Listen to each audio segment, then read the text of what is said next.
nessa manhã. Diga para ela, nessa manhã, coloque a tua empolgação na tua adoração.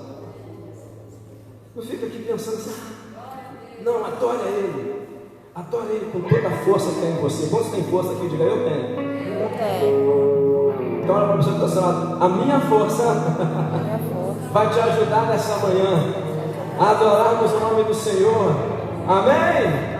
Então coloca a tua mão na cima e diga, Senhor, assim como Josué foi forte, e com o seu brado, e com a sua obediência, diga, Senhor, eu profetizo nessa manhã que as muralhas que se levantaram, uma a uma vão cair. Você está profetizando, não? Não sei se a máscara está impedindo você de falar, não é? Mas profetiza como eu estou profetizando. Diga para ela, Senhor, eu declaro nessa manhã que as muralhas que se levantaram contra a minha vida, elas vão cair, uma a uma, elas vão cair. Quem crê nisso, aplauda bem forte o nome do Senhor.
um amor verdadeiro, um amor real, profundo amor. Amém? Então aplauda esse amor, aplauda ao amor do Senhor, o amor que não falha, poderoso amor Ele tem. Aleluia! Louvado seja o nome daquele que vive e reina para todo sempre. Só Ele é Senhor.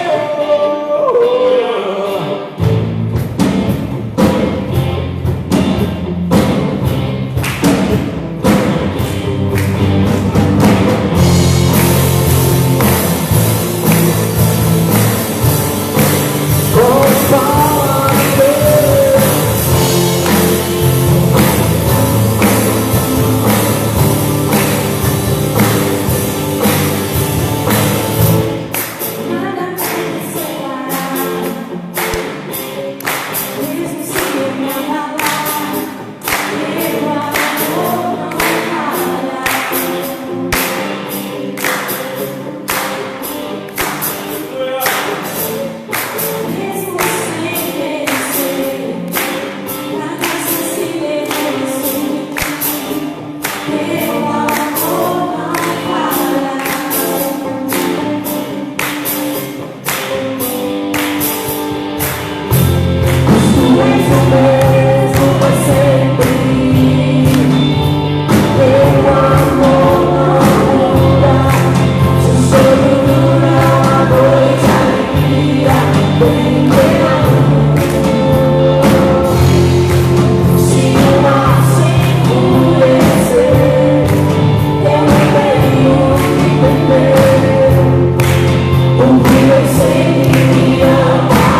digno de toda honra, de toda glória, de todo louvor, do meu aplauso nesse lugar. Tu és digno. Aleluia! Te adoramos, Senhor e Senhor.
Impressionante é o seu amor.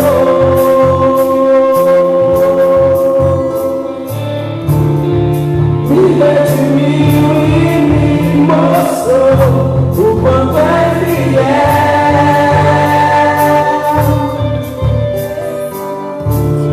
Impressionante é o seu amor.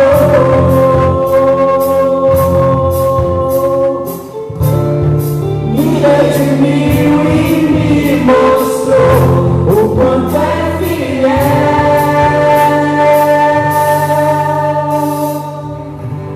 Quantos creem que Ele é fiel?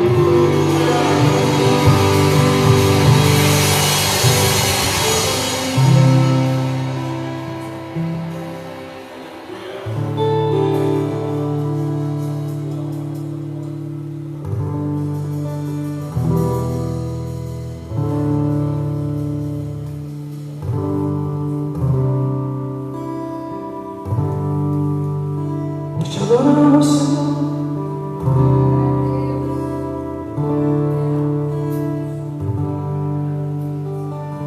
Te adoramos, Senhor.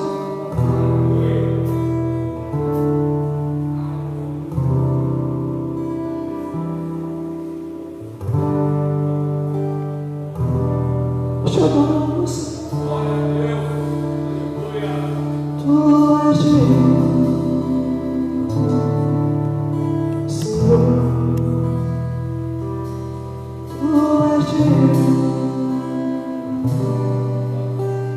Senhor. Tu és digno, Senhor.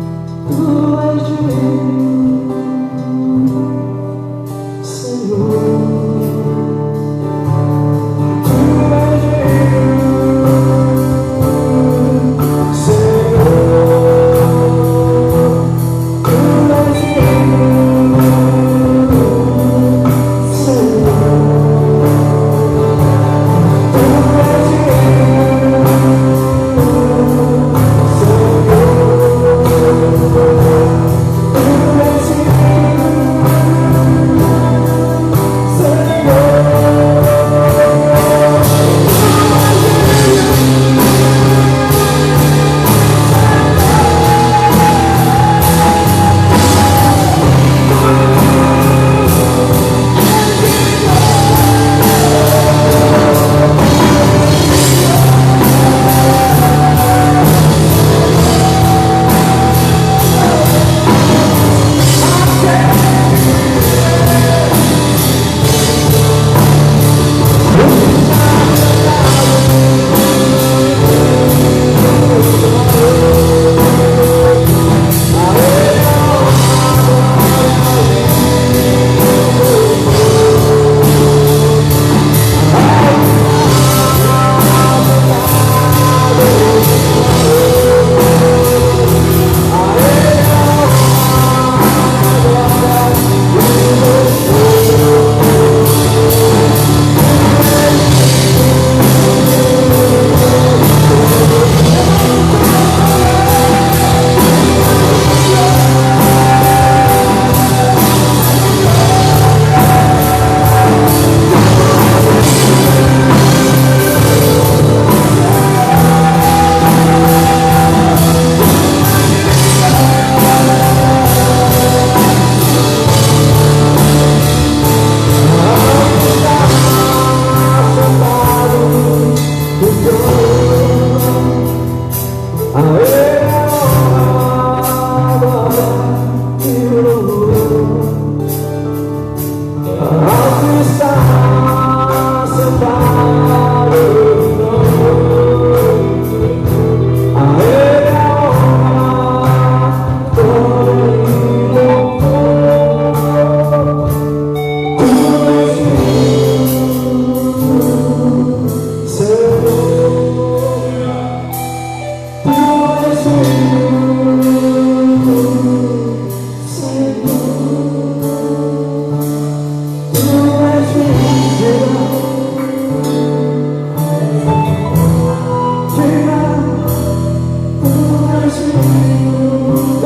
Sua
Só Ele é digno. Amém. Glória a Deus. Toma o teu assento, querido. Adorando o nome daquele que vive e reina. Glória a Deus. Glória a Deus.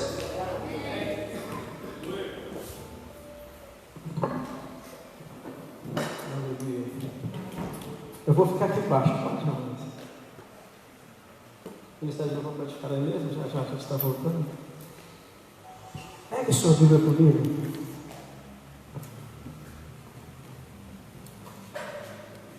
Abra sua Bíblia em Mateus. E essa semana eu estava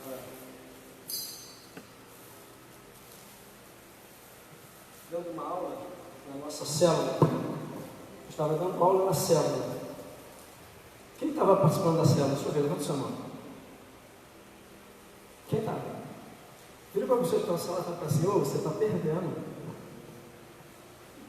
Pode falar. Você está perdendo, Rafael. E está mesmo, irmãos. São mais de 200 pessoas. Não é, Lidiane? A Lidiane que fica vendo lá. São mais de 200 pessoas que entram na live da nossa célula, mas não é por causa da minha beleza não, até que eu sou bonito mesmo, né? Mas não é por causa disso não, é por causa da verdade que a gente manifesta ali, a verdade do Senhor. E eu tenho recebido relatos de pastores, de líderes, e eles estão falando que tem sido tremendamente abençoado. E o intuito da célula não era esse, era abençoar você.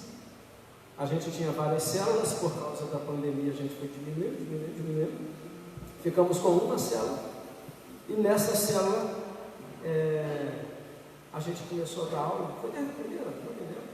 Se eu dava aula sem o pessoal, só o pessoal em casa, não me lembro. Só sei que depois a coisa foi só pelo YouTube, acho que era só pelo YouTube. Aí depois o pessoal, né, começou a pedir pelo Facebook, e aí o Facebook da igreja começou a ser liberado. Depois o Facebook já não estava sendo mais suficiente, pediram para liberar também no Instagram, e hoje a gente tem pessoas no Instagram, no YouTube, me ajuda aí, Facebook. No Facebook, obrigado, Cid.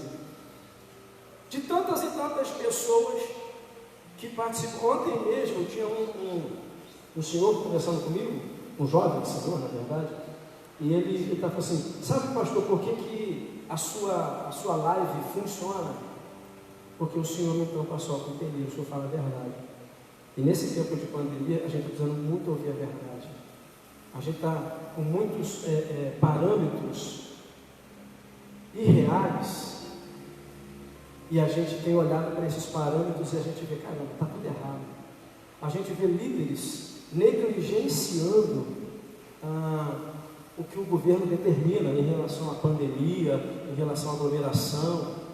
A gente fica vendo, se um líder, ele consegue, você que é líder que está me assistindo aí agora ou depois, você tinha que tomar vergonha na cara e fazer com que a sua igreja fosse uma igreja que respeitasse as lideranças. Porque o cara não respeita, a igreja dele vai enchendo, ele não está nem aí, ele não se preocupa com você. E o pessoal está lá, todo mundo agarrado, colado, e o pessoal está lá. Aqui a gente tem o maior cuidado com a sua vida. E é isso que eu tenho ensinado, os parâmetros que tem acontecido em relação a essa pandemia. Na quarta-feira eu estava falando de um líder da igreja católica, e o coração dele como que estava ferido, né? Como que o coração dele estava ferido, porque as pessoas simplesmente estavam falando horrores de estar no templo, de estar congregando, de estar adorando ao Senhor. E esse líder, né, da igreja católica, que tem o meu respeito, lógico, o respeito mesmo, vocês sabem disso, eu me comovi com ele, eu chorei com ele, eu falei isso com a minha esposa e comentei aqui na quarta-feira. Ninguém olha para o coração do líder, todo mundo olha para o seu coração ou da sua tangente, né? Não consegue olhar para o coração do líder. Eu fico vendo o coração de Moisés. Quando Moisés perdeu a Miriam, sabe que alguém foi lá? chorar junto com Moisés? Quando Moisés perdeu Arão, será que alguém foi lá chorar com Moisés? Quando Moisés estava lá diante da entrada para a terra da promessa, e 10 espias falando não, corrompendo a multidão, 2 falando sim, como ficou o coração de Moisés? É difícil olhar para o coração do líder, porque normalmente a gente quer que o líder seja aquele que esteja com o coração sempre forte, firme e inabalável. Mas líder, tem coração também, né?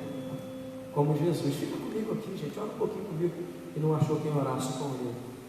E aí, na quinta-feira, na nossa célula, que foi bombástica, né? Os comentários depois foram demais, né? Muito obrigado a você que tem feito esse comentário, louvado seja o nome do Senhor, e de outras pessoas encontrando com a gente. A gente estava falando sobre Mateus, capítulo 13, abre a tua Bíblia dele. Mateus, capítulo 13, versículo 24 em diante, que nos fala da parábola do trigo e do joio. A parábola do trigo e a parábola do joio. Quer dizer, a parábola do trigo e joio, né?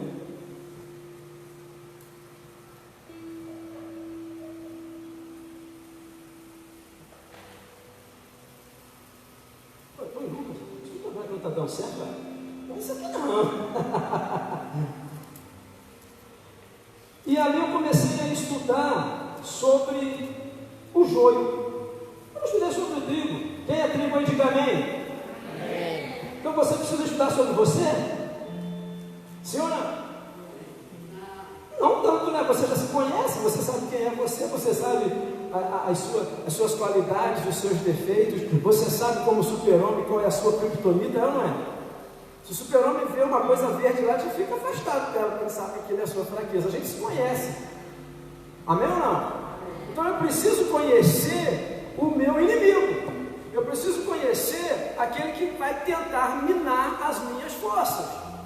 E no texto que a gente vai ler, em Mateus 13, versículo 24, diz assim: outra parábola lhes propôs Jesus, dizendo: o reino dos céus é semelhante a um homem que semeou boa semente no seu campo. Um bom homem, uma boa semente, e o campo é dele. Mas enquanto os homens dormiram, veio o inimigo dele, semeou o joio no meio do trigo e foi embora. E quando a erva cresceu e produziu seu fruto, apareceu também o joio. Então, vindo os servos do dono da casa, lhe disseram: Senhor, não semeaste boa semente no teu campo? De onde vem, pois, este joio? E ele respondendo lhe disse: um inimigo fez isso, ou o inimigo, na tua versão talvez esteja assim, fez isso. Mas os servos lhe perguntaram: queres então que vamos e arranquemos o joio? Ele replicou a eles: não, para que ao separar o joio não arranques também com ele o trigo. Deixai, pois, crescer ambos juntos até a colheita. E no tempo da colheita, direi aos ceifeiros: ajuntai primeiro o joio e atai-o em feixes para ser queimado, mas o trigo recolhei-o no meu celeiro. Essência ou aparência? Olha para a pessoa que está sendo administrada. Essência ou aparência? Quando nós temos intimidade com uma pessoa, uma grande intimidade com uma pessoa, e você passa na rua e ela está de costas para você, você não está vendo o rosto dela, você se atreve a cutucá-la e fala: oi, meu amigo. Você sabe quem é ela. Você fala: olha, parece o Sidney. Pegar o Sidney aqui pertinho do lado. Parece o Sidney, mas está de costas. E aí você vai, pensa que é o Sidney e cutuca ele, aí ele vira, não era o Sidney. Quando você viver numa situação assim? Poucas ou muitas? Eu já fui abraçado e beijado na rua. Aí o camarada, quando me abraçou, a senhora, quando veio para me dar um beijo, assim, aquele beijo de fraterno, né? Meu Deus, não é fulano. Aí eu falei assim: mas fulano é gente boa, né? Porque às vezes parece, mas não é. Tem alguma algumas pessoas aí, né, que falam que nós temos pelo menos 3 pessoas ao redor do mundo que se parecem extremamente com a gente. 3 sósias. A gente e mais 2 pessoas aí, pelo menos, que se parecem muito com a gente. Aqui na Barra eu não sei. Dizem que tem um rapaz que parece muito comigo, eu não sei. E muitas pessoas já me pararam na rua pensando que era essa pessoa. Mas não era. Então muitas vezes nós estamos atentos à aparência. Mas a grande e real profundidade das coisas está na essência. Essência ou aparência, o que nós somos. E nesse texto eu começo a ver uma coisa muito interessante. Um homem semeia no seu campo uma boa semente. E ele deixa os seus servos lá, cuidando.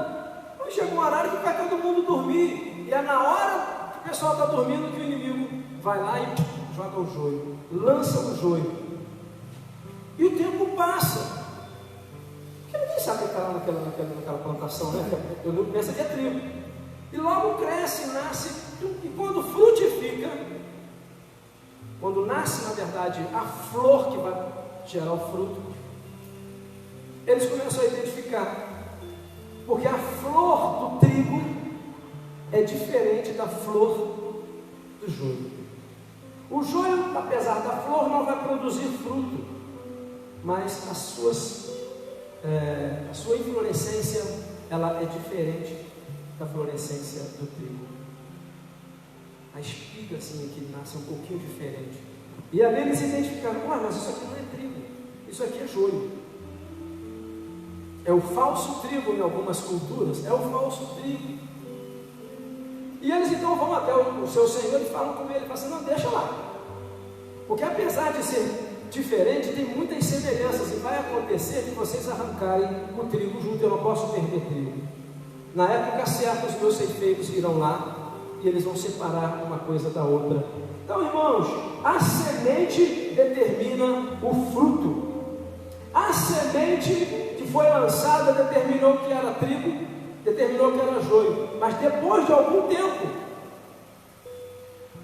o fruto promove a essência. A semente determina o fruto. E o fruto promove a essência.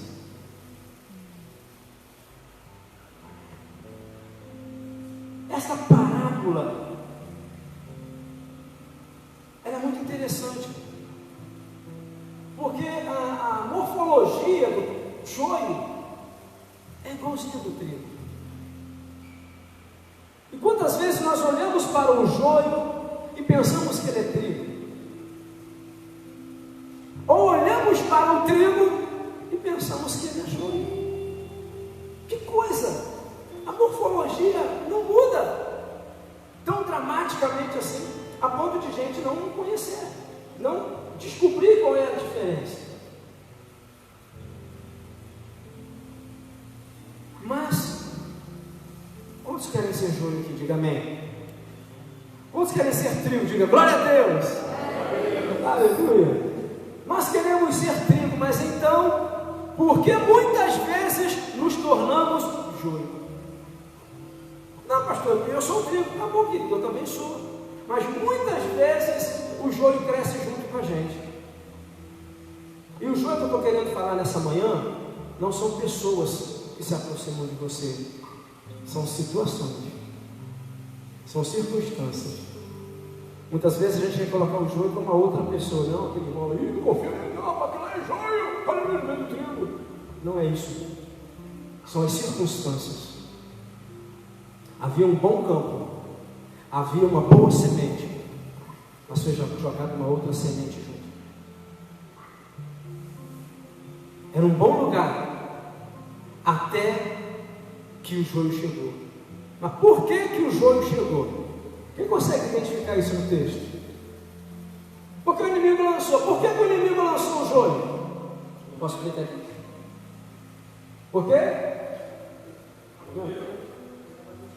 Alguém disse aí, porque dormiram. Os homens foram dormir, foram tirar um cochilo. E ao dormir, o inimigo entrou. Quantas vezes nós cochilamos nosso ministério. Essa pandemia aí, ela é ótima para fazer a gente dormir. Não preciso ir à igreja, até porque eu nem posso. Aí eu já aproveito o não posso para realmente não ir. Ou então eu posso, mas vou aproveitar que alguém não pode para estar com esse alguém que não pode para eu não ir. É ou não é? A gente lida com isso todos os dias. A gente, quando não manda mensagem para as pessoas, a gente pede aos irmãos que mandam. Procurem saber como estão. Até porque o nosso ministério não é enorme, mas também não é pequeno. E às vezes não dá para o pastor cuidar de todo mundo. E a gente pede, olha, vê fulano, vê doutor, como estão as coisas. E a gente escuta umas respostas muito esquisitas. Nós dormimos. Colossenses no capítulo 2, no versículo 8, diz assim: tende cuidado que ninguém ou que alguém vos ensine uma outra doutrina, uma tradição de homens, uma sutileza vã. Tende cuidado que não entre no teu coração e condene aquilo que você já recebeu, com vãs sutilezas. A gente precisa tomar cuidado com essas coisas. A gente precisa analisar o que está vindo. Que talvez, mas se a gente está dormindo, vai entrar. 1 Pedro no capítulo 5, no versículo 8, versículo 8 também, diz para nós: vigiai, pois, e estais sóbrios, porque o diabo, vosso inimigo, anda ao vosso derredor, rugindo como um leão, buscando quem possa tragar. Olha o cuidado que nós temos que ter: vigiar e estar sóbrio. Sabe o que é ser sóbrio? Estar com as faculdades mentais em plena saúde. Romanos 12, 1 diz isso: rogo-vos, pois, irmãos, que apresenteis os nossos corpos como sacrifício vivo, santo e agradável a Deus, que é o vosso culto racional. Razão. Então, se a gente está dormindo, a gente não vai conseguir detectar. Se a gente não está sóbrio, a gente não vai conseguir detectar. E sabe um sintoma de quando a gente não está sóbrio? É quando alguém que está sóbrio nos adverte e a gente não escuta. Você já tentou falar para um bêbado, perdão da expressão, para ele não beber mais? E ele já está zoadão, o que ele fala? Estou bom ainda. É ou não é? Ele nunca acha que está suficiente. Ele já perdeu a razão. E a razão que eu digo é o intelecto dele, a saúde mental dele. Ele pode ser levado para qualquer lugar. Nós precisamos tomar cuidado, amém, irmãos? Amém, irmão? 1 Coríntios, no capítulo 16, diz para nós: portanto, irmãos, vigiai e orai, portai-vos varonilmente. Sabe o que é se portar varonilmente? Como um guerreiro. Fortalecei-vos, é o que Paulo diz no final desse versículo. Fortalecei-vos. É quando o inimigo vem e você está bem preparado para ele. 1 Coríntios 16, 13. Eu vou estar bem preparado para ele. Eu estou sóbrio. Eu estou me portando varonilmente. Eu estou fortalecido. Efésios capítulo 6, versículo 10: no demais, irmãos, fortalecei-vos no Senhor e na força do seu poder. Amém? Olha para a pessoa que está do seu lado, diga para ela: vigia e ora. Uma outra coisa que eu vejo nesse texto, que o joio, primeiro, ele chega quando a gente está despercebido. E segundo, ele se torna imperceptível. Primeiro, eu estou cochilando. Segundo, ele chega quietinho e se esconde. Ele não se manifesta. Ele é como um câncer. Se aloja e fica ali. Ele é como Covid, vamos ser mais moderno, né? Como o Covid-19, que se aloja e só depois de 7 dias, se é que eu estou certo aí, né? É que ele começa a se manifestar. Fica quietinho. E depois causa o estrago que ele precisa causar. Ele é imperceptível. Sabe por quê que ele se torna imperceptível? Porque não tem fruto ainda. O trigo ainda não produziu fruto. Então o que faz com que o joio permaneça junto do trigo? A falta de fruto no trigo. Porque quando o trigo começa a manifestar os seus frutos, o joio se manifesta também. Quando eles viram o fruto do trigo, eles falaram: uau, tem joio aqui. Não se percebia, consegue me entender? Não se percebia o joio enquanto o trigo não frutificava. Mas depois que o trigo frutificou, o joio ficou exposto. Irmãos, o que nós estamos sendo, aparência ou essência?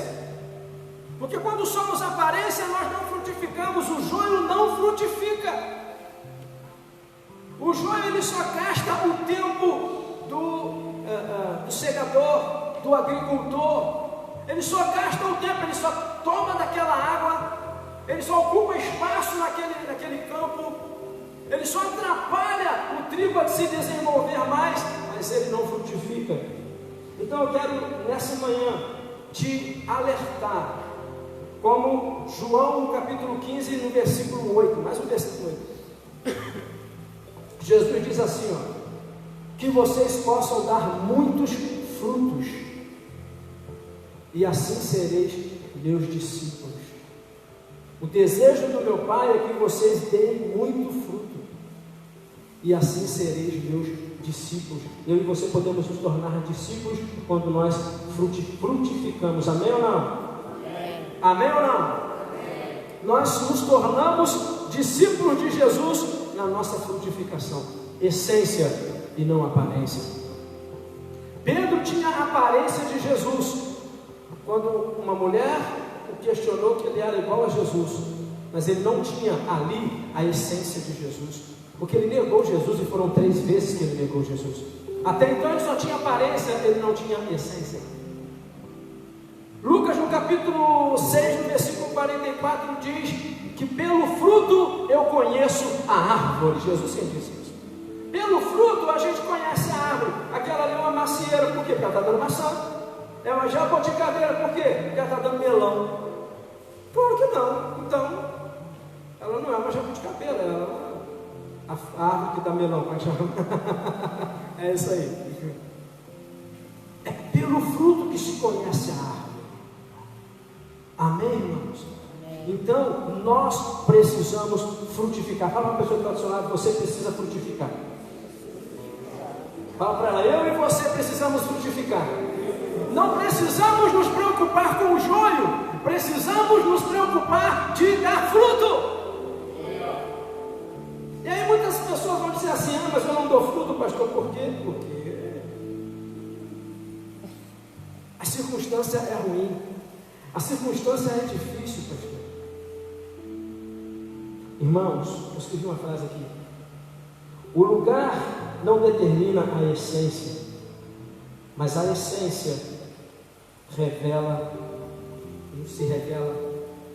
no lugar, em qualquer lugar.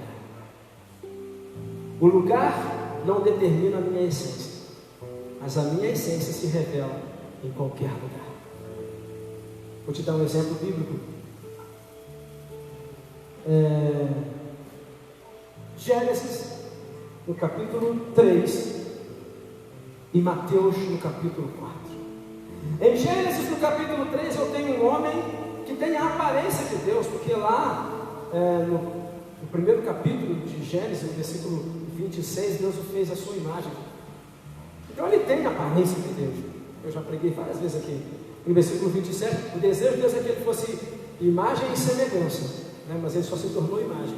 A semelhança, ele não absorveu a semelhança de Deus. Esse homem Adão, ele estava no paraíso, ele estava no jardim secreto, no lugar maravilhoso, onde ele se relacionava com Deus, mas a sua essência não era a mesma de Deus, e ele desobedeceu, e ele caiu, e ele pecou, e ele falhou, estando num lugar maravilhoso, num lugar excelente. O problema era o lugar? Não era, o problema era a essência que não tinha. Em Mateus, no capítulo 4, eu encontro um outro homem que não tem a aparência de Deus. Porque o que Isaías me diz no capítulo 23 é que nós olhávamos para ele e não víamos beleza alguma. Eu não posso imaginar que Deus seja feio. Para mim Deus é lindo, é belo. Lindo, lindo, lindo és, glória. Eu posso imaginar um Deus lindo, mas segundo a Bíblia, Jesus não era esse cara lindo e maravilhoso que a gente vê aí às vezes em pinturas. Aquilo ali foram os homens, né, na época do Renascimento, que fizeram aquela imagem linda de um Jesus lindo demais da conta, né? Mas segundo a Bíblia, ele não tinha formosura, mas ele tinha essência, porque em Mateus no capítulo 4 ele está no deserto. E lá no deserto está o diabo, olha só. Adão estava no paraíso e lá no paraíso estava Deus. Estava no Éden, né? E lá estava Deus. Jesus está no deserto e lá está o diabo. Olha que circunstância. Então era mais fácil Adão vencer e Jesus perder. Mas acontece o contrário, gente. Adão perde e Jesus vence. Por quê? Porque não é o lugar que determina a essência, mas a essência se revela em qualquer ambiente. E Jesus estava no deserto sendo tentado pelo diabo, mas a sua essência era divina, a sua essência era trigo. Eu sou o pão da vida, aleluia. Ele disse, e quando o inimigo vem e o ataca, a sua essência floresce. A sua essência se revela. Tu não é filho de Deus? Tu transforma essa pedra em pão. Porque está escrito que nem só de pão viverá o homem, mas daquilo que sai da boca de Deus. Essência. João 1 diz para mim que no princípio era o verbo estava com Deus, e o verbo era Deus, a essência de Jesus Cristo. Então, irmãos, não é o lugar que determina a minha conquista ou o meu fracasso, é a minha essência. Qual é a tua essência? O joio não tem essência nenhuma. A inflorescência dele até revela uma espiga, mas por dentro dela, ela não tem nada. Não tem nada. E o que acontece com o joio? Na época certa, não depende do trigo, depende do ceifeiro. Eu não sou ceifeiro, eu sou o trigo. Eu estou vendo tanta gente aí dando uma de ceifeiro. Eu falo isso direto na célula, né? Eu não vou ficar repetindo aqui para não ser dramático, em orientar a igreja de Cristo a não andar amputada. Nós amputamos com muita facilidade, calculando que é joio. Mas se é joio, não faz parte de mim, então eu não estou amputado. Mas normalmente a gente fica amputado, porque a gente joga trigo fora, pensando que é joio. Eu não sou o ceifeiro, eu sou o trigo. Você não é o ceifeiro, você é um trigo. Então o que eu faço? Frutifique, que o ceifeiro aparece. Frutifique! E aí ele vai colher o fruto da tua vida, aleluia! E ele vai te chamar de trigo, e ele vai te colocar no celeiro celestial.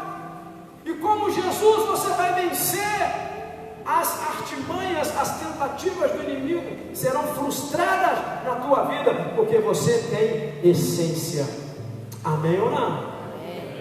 Quantos são trigo nessa manhã? Diga: eu sou trigo, e eu vou frutificar, em nome de Jesus. Eu tenho essência, em nome de Jesus. Em nome de Jesus. Feche os teus olhos. Senhor, meu Deus e meu Pai, nessa manhã, nós te adoramos. Nós te bendizemos. Nessa manhã nós nos rendemos aos teus pés. E Senhor, assim como tu lançaste boas sementes nas nossas vidas, ou seja, o teu reino, nós não queremos permitir, Senhor, que o inimigo venha, como Adão permitiu que o inimigo entrasse no jardim do Éden e contaminasse aquele lugar. E como Jesus não permitiu que mesmo no seu deserto o inimigo entrasse e arrancasse a sua essência. Que nós sejamos, como diz a tua palavra, né, 1 Coríntios, como diz o teu texto, que nós nos portemos de forma honrosa, varonilmente, para alcançarmos as tuas promessas. João 15,16 diz que não fomos nós que escolhemos o Senhor, mas o Senhor nos escolheu, e o Senhor nos nomeou, o Senhor nos deu um nome, para que possamos dar frutos. Árvores que têm nome, se tem nome, tem essência, se tem essência, tem fruto, e nós possamos frutificar e dar frutos que permaneçam, em nome de Jesus. Em nome de Jesus. Coloque-se de pé aqui. Eu não posso chamar você aqui à frente, não cometo essa negligência, mas eu quero que você coloque a tua mão sobre o teu coração.